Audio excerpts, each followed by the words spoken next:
So welcome to our vlog, and today we will going to delve into new learning and challenge. So come and join us. Let's go! Hi guys! I'm Erica Balasabas. I'm Chosen Ruth Velasco. And we are the Team Pato! Hi guys! I am Cherry Ann Melanda Silio. And I am Sarah May Barro. And we are the Team Tuya! Kamay sa buna. This refers to the social advantages that accrue to white persons. In 3, 2, 1, grab the bottle.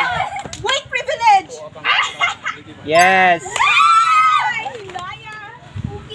Okay. Okay.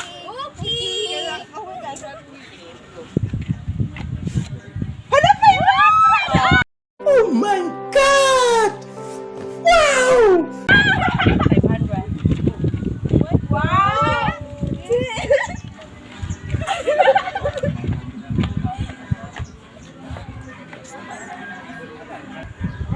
Kamay sa buna. What is the term for unlawful use of violence and intimidation, especially against civilians in the pursuit of political aims? In 3, 2, 1, grab the bottle. Correct.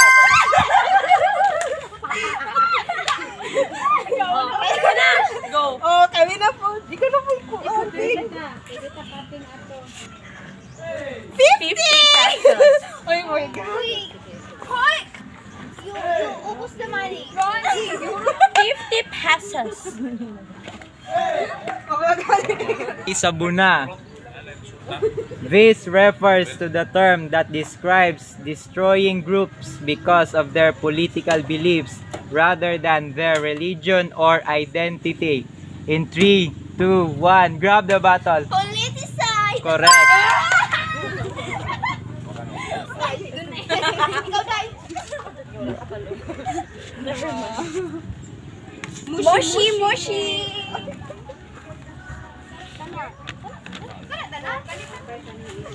Pakita dito yung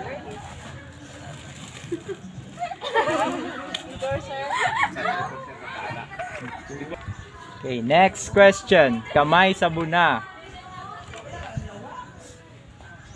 It is the standard measure of the value added created through the production of goods and services in a country during a certain period. In 3, 2, 1, grab the bottle. Oh, wrong. GDP. Gross Domestic Product. Correct.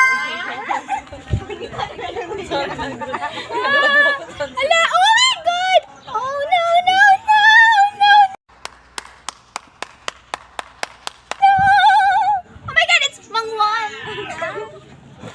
Mangwan! Mangwan!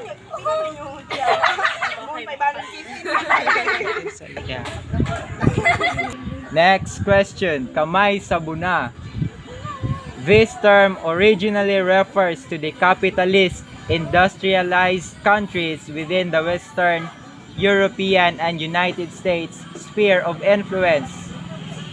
In 3, 2, 1, grab the bottle.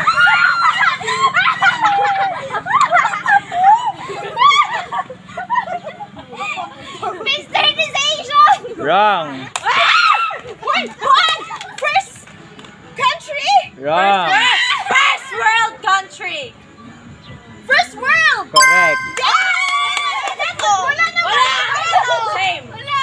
No. Go! Ay, wala na tawa. Okay? Ayaw kay Rato. Ayoko na! Okay, first world! Piatos. Piatos. Piatos.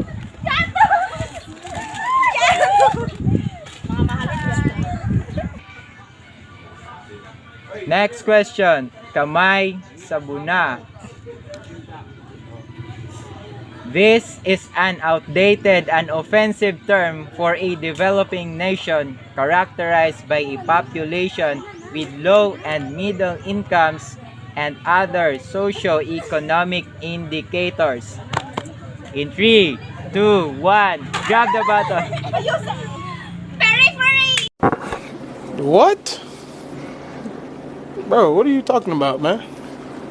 Wrong. Third world. Correct. I don't.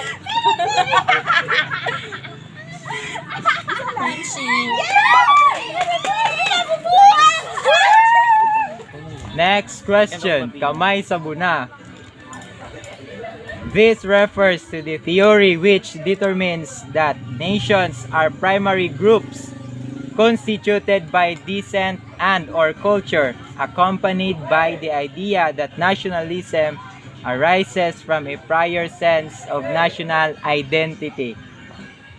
Again, this refers to the theory which determines that nations are primary groups constituted by descent and or culture, accompanied by the idea that nationalism arises from a prior sense of national identity. In 3, 2, 1, grab the bottle.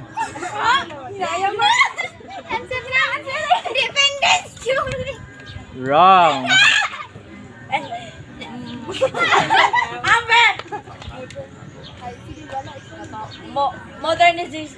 Modernization. Wrong. Okay, pass. Wala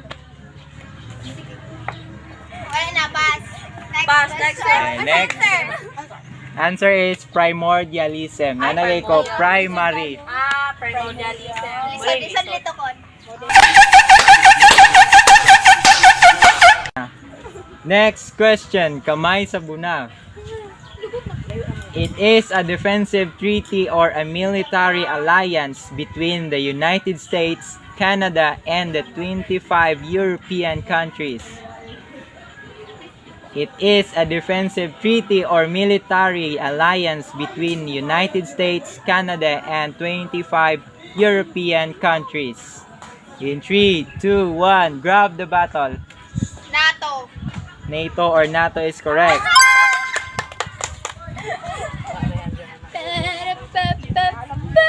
Oh my God! It's a crisscross! Oh, na may roller coaster na. My favorite.